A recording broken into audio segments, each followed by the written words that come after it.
4 जुलाई US independence day गुजरा है गुज़िश्ता हफ्ते, और जुलाई के पहले हफ्ते में स्टॉक मार्केट अमेरिका की इस वक्त इंतहाई बुलंद परवास कर रही हैं और डाउ जोन्स ने, एस&पी ने, नैस्डैक ऑल टाइम हाइज पर आ चुके हैं। लेकिन साथ साथ प्रेशियस मेटल्स की कीमतें क्यों बढ़ रही हैं? गोल्ड अपने हायर हाइज बना रहा है, कॉपर, सिल्वर, प्लैटिनम, सारे प्रेशियस मेटल्स अपनी बुलंदियों की तरफ जा रहे हैं। ये अमेरिकन स्टॉक मार्केट और प्रेशियस मेटल का क्या कनेक्शन है? 2024 अमेरिका के अंदर भी इलेक्शन का साल है, लेकिन वो नवंबर में हो रहे हैं और जो बाइडन और डोनाल्ड ट्रंप की फर्स्ट प्रेसिडेंशियल डिबेट भी आप देख चुके हैं।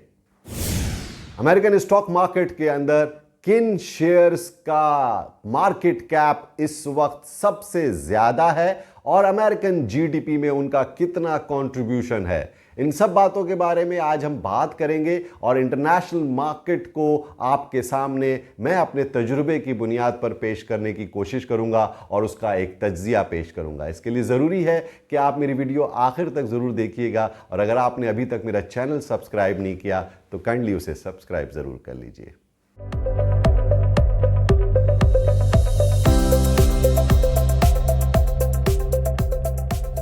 अस्सलाम वालेकुम, मैं हूं शकील अनवर कमाल और आपके सामने हाजिर खिदमत हूं आज इंटरनेशनल मार्केट का एक एनालिसिस करने के लिए और ख़ास तौर पर जो दुनिया की सबसे बड़ी मार्केट्स हैं वो हैं अमेरिकन मार्केट्स। यस,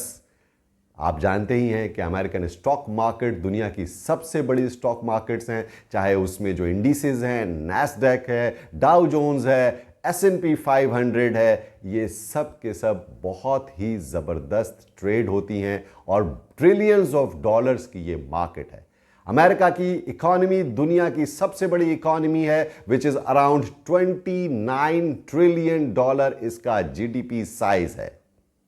तो इतनी बड़ी दुनिया की इकॉनमी, इतनी बड़ी स्टॉक मार्केट, साथ साथ अमेरिका के अंदर ही शिकागो मर्केंटाइल एक्सचेंज है, CBOT है, जहां दुनिया की सबसे ज़्यादा करेंसीज और प्रेशियस मेटल्स भी ट्रेड होती हैं। साथ साथ अब तो चूंकि दुनिया डिजिटलाइज हो रही है तो डिजिटल करेंसीज की भी सबसे बड़ी मार्केट जहां पर क्रिप्टो करेंसीज भी ट्रेड होती हैं। आज की मेरी एनालिसिस पर्टिकुलरली यूएस स्टॉक्स और प्रेशियस मेटल्स के बारे में है। आप जानते ही हैं 4 जुलाई अमेरिका का इंडिपेंडेंस डे था और उसके दिन छुट्टी थी और छुट्टी के बाद जब फ्राइडे को मार्केट खुली और सेकेंड वीक में हम जा रहे हैं जुलाई के, जो कि साल का दूसरा हाफ है। अमेरिकन मार्केट्स अपने हाइस के ऊपर हैं, जिसमें इस वक्त S&P 500 तकरीबन 5,500 पर आ चुकी है, डाउ जोन्स 40,000 के अराउंड ट्रेड हो रहा है और नैस्डैक भी 21,000 के अराउंड है। मैं 1994 से दुनिया की कैपिटल मार्केट्स और स्पेशली न्यूयॉर्क स्टॉक एक्सचेंज और शिकागो मर्केंटाइल एक्सचेंज का भी थोड़ा तजुर्बा है और ज़्यादातर तजुर्बा तो मेरा पाकिस्तान स्टॉक एक्सचेंज के अंदर ही है और पाकिस्तान की कैपिटल मार्केट से वाबस्ता रहा हूँ। लेकिन at that time in late 90s मैं अमेरिकन मार्केट को देखता था तो उस वक्त आप यकीन करें 500 पर जो है वो आपके S&P 500 था और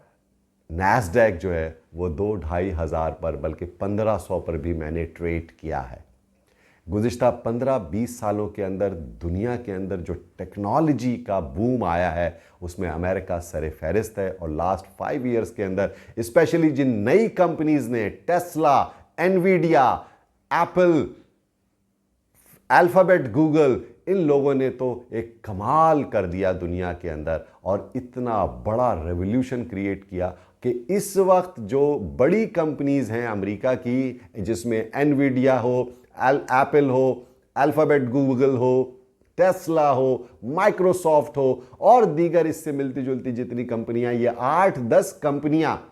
अमेरिका की जीडीपी का हाफ इस वक्त कैरी कर रही हैं। यकीन करें इस वक्त $1400 पे एनवीडिया ट्रेड हो रहा है और उसका जो स्प्लिट है वो $140-130 पे ट्रेड हो रहा है। इस वक्त ये कंपनी ट्रिलियन डॉलर मार्क से ऊपर आ चुकी है। इसी तरह दीगर 7-8 टेक्नोलॉजी कंपनीज और बड़ी कंपनीज अमेरिका की इस वक्त $15 ट्रिलियन के करीब ट्रेड हो रही हैं। यानी कि जो इनका मार्केट कैप है इन कंपनीज का वो 10 से 15 ट्रिलियन डॉलर तक आ चुका है, जबकि अमेरिका की जो टोटल जीडीपी है वो अराउंड 29 टू 30 ट्रिलियन डॉलर है।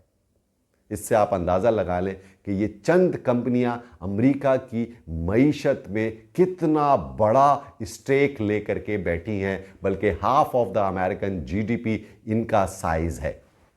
अमेरिका के अंदर जिस तेज़ी के अंदर जितनी टेक्नोलॉजी कंपनीज़ ने अपना किरदार अदा किया, उसमें इस वक्त सरफहरिस्त एनवीडिया है। इसके अलावा जो दीगर कंपनीज टेक्नोलॉजी की हैं, ये कोई सिलिकॉन चिप बना रहा है, कोई सेमीकंडक्टर बना रहा है, कोई मदरबोर्ड्स बना रहे हैं, कोई आर्टिफिशियल इंटेलिजेंस के ऊपर काम कर रहा है, और कोई दुनिया के अंदर बहुत मेटावर्स पे काम हो रहा है। इन सारी टेक्नोलॉजी बेस्ड कंपनीज के अंदर जो मशीनरीज और इक्विपमेंट्स बन रही हैं, उसमें गोल्ड,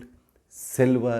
पैलेडियम, कॉपर का इस्तेमाल बढ़ रहा है, जिसकी वजह से प्रेशियस मेटल्स की कीमतों में भी तेजी का रुझान देखने में आ रहा है। अब ये गोल्ड सिल्वर सिर्फ जेवरात के लिए, हमारे जैसे ट्रेडिशनली हम समझते हैं कि उसके लिए इस्तेमाल होता था, ये सिर्फ इसका काम नहीं है, ये दुनिया की बड़ी टेक्नोलॉजी के अंदर यूज़ की जाती है, ये मेटल्स को यूज़ किया जाता है, इसीलिए इनकी डिमांड में भी इजाफा हो रहा है और इनकी कीमतें बढ़ती हुई दुनिया में नज़र आ रही हैं। अब क्वेश्चन ये पैदा होता है कि अमेरिकन इकोनॉमी के अंदर ऐसा क्या हो रहा है कि इस वक्त अमेरिका की मार्केटें अपने ऑल टाइम हाईज को ब्रेक कर रही हैं।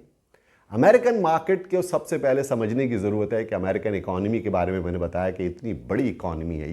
ये बहुत रिजिलियंट इकोनॉमी है। दुनिया के अंदर गुज़िश्ता 2-3 साल के अंदर आप देख रहे हैं कि रिसेशनरी पीरियड है। इस वक्त यूरोप भी बहुत बुरी तरह से हिट हुआ है और इन्फ्लेशन बहुत ज़्यादा दुनिया के अंदर बढ़ गया है, इंटरेस्ट रेट में बहुत इजाफा हुआ है। तो अमेरिकन मार्केट्स के बढ़ने की एक वजह यह है कि अमेरिका में इन्फ्लेशन कंट्रोल होता हुआ नज़र आ रहा है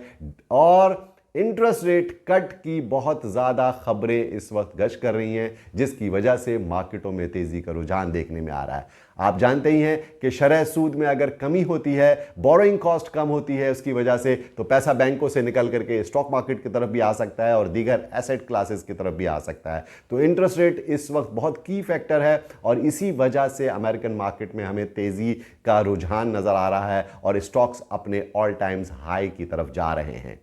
दूसरी इंपॉर्टेंट बात यह है कि स्टॉक एक्सचेंज के अंदर अमेरिका की कंपनीज जो लिस्टेड हैं उनके फिनोमिनल प्रॉफिट्स आ रहे हैं, कॉर्पोरेट अर्निंग्स बहुत ज़बरदस्त हैं और डिविडेंड यील्ड्स भी बहुत अच्छी एक्सपेक्ट कर रहे हैं। तो इसी बेसिस पर हमें नज़र आ रहा है कि अमेरिका के अंदर स्टॉक्स में, इंडिविजुअल स्टॉक्स हो या उनके इंडिसेस हो, उसमें बहुत ज़्यादा तेज़ी का रुझान है। शरह सूद आप जानते ही हैं कि अमेरिका के अंदर 5.5% तक आ गया, 6% तक बातें कर रहे थे लोग। अब सिर्फ और सिर्फ मार्केट अगर घट सकती है तो सिर्फ एक वजह पर घट सकती है कि शरह सूद बढ़ जाए, लेकिन ऐसा मुमकिन नज़र नहीं आ रहा क्योंकि उनका इन्फ्लेशन कंट्रोल होता हुआ नज़र आ रहा है और उम्मीद हो रही है कि फेड जो है वो अपना रेट कट ज़रूर करेगा, बल्कि बहुत ज़्यादा हल्के 50 बेसिस पॉइंट से 100 बेसिस पॉइंट तक बतदरीज कमी की बात कर रहे हैं और 5-5.25 तक इंटरेस्ट रेट आ जाएगा और आगे जाकर के 4.5% तक होने की उम्मीद है। इस बेसिस पर स्टॉक मार्केटों में हमें तेज़ी नज़र आ रही है। दूसरी अहम बात यह है कि आज फर्स्ट वीक या सेकंड वीक ऑफ जुलाई में हम बैठे हैं, यूरोपियन मार्केट्स के अंदर मंदी हमने देखी क्योंकि आप जानते ही हैं कि यूके में इलेक्शन थे और 5 जुलाई 6 जुलाई को जो रिजल्ट्स आए उसमें 14 साल बाद लेबर पार्टी दोबारा जीती है। तो यूरोपियन मार्केट में तो हमने मंदी का देखा, लेकिन हमें अमेरिका की मार्केट में तेज़ी नज़र आ रही है। तो मेरे इस एनालिसिस का मकसद सिर्फ ये था कि why American markets are so strong because of their resilient economy, trillions of dollars की इकॉनमी है, कंपनीज टेक्नोलॉजी की बहुत बड़ी हो गई हैं और चंद कंपनियां स्टॉक मार्केट की जो हैं वो half of the GDP carry करती हैं। इतना बड़ा मार्केट कैप बन चुका है स्टॉक मार्केट का वहाँ पर। So stay tuned with me for more analysis like this and don't forget to subscribe my channel.